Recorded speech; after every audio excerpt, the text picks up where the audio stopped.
notre troisième méditation sur l'espérance. Cette fois-ci, nous allons voir l'espérance face à la mort, parce que la mort met notre espérance à l'épreuve. C'est lorsque nous sommes confrontés à la mort, la nôtre ou celle des personnes que nous aimons, que nous voyons si notre espérance est forte ou non.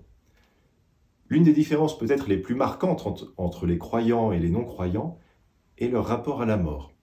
Il y a quelque temps, j'ai été marqué par la réponse d'une personne convertie au catholicisme qui venait de perdre un membre de sa famille. Je lui avais demandé « Comment vont les autres membres de votre famille ?» Et cette personne m'a dit « Pour eux, c'est très dur parce qu'ils ne sont pas croyants. » Avoir foi en Dieu, eh bien, ça nous donne l'espérance. Comme on le dit lors des funérailles chrétiennes, c'est une des prières que l'on prie. Si la loi de la mort nous inflige, la promesse de l'immortalité nous apporte la consolation. Pour un chrétien, la mort est un passage, ce n'est pas une fin.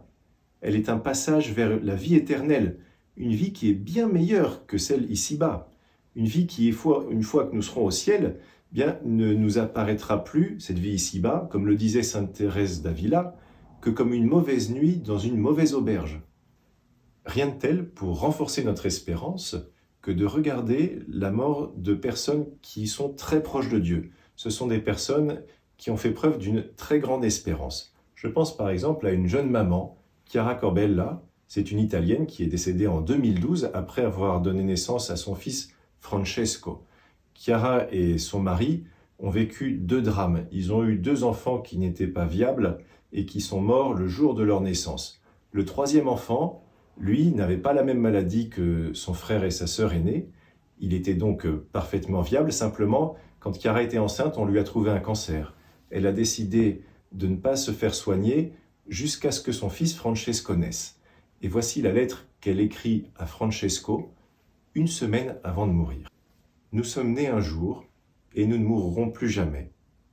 Quoi que tu fasses dans la vie, ne te décourage jamais, mon enfant.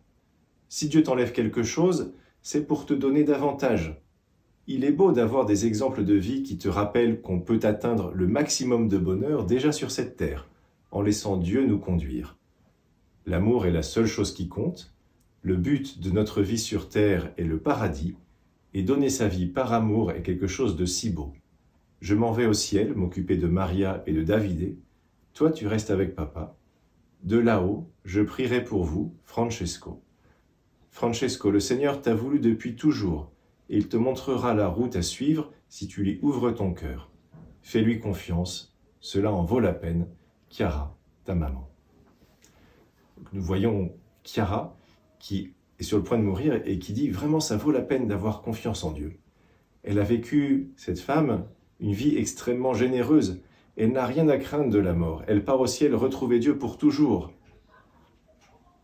On peut se demander, est-ce que quelqu'un qui aurait une vie nettement moins édifiante, peut-être même une vie égoïste, voire même une vie criminelle, est-ce qu'une personne comme ça pourrait, elle aussi, espérer aller au ciel? Et la réponse est très brève. Si cette personne demande pardon, oui, absolument, elle peut et elle doit même espérer aller au ciel. C'est Jésus, Dieu lui-même qui nous l'a montré.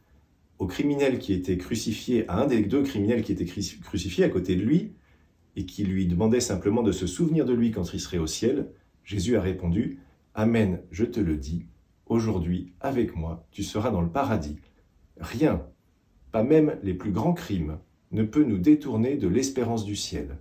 Sainte Thérèse de Lisieux, qui est docteur de l'Église, affirmait cette conviction dans un poème. « Moi, si j'avais commis tous les crimes possibles, je garderais toujours la même confiance, car je sais bien que cette multitude d'offenses n'est qu'une goutte d'eau dans un brasier ardent. »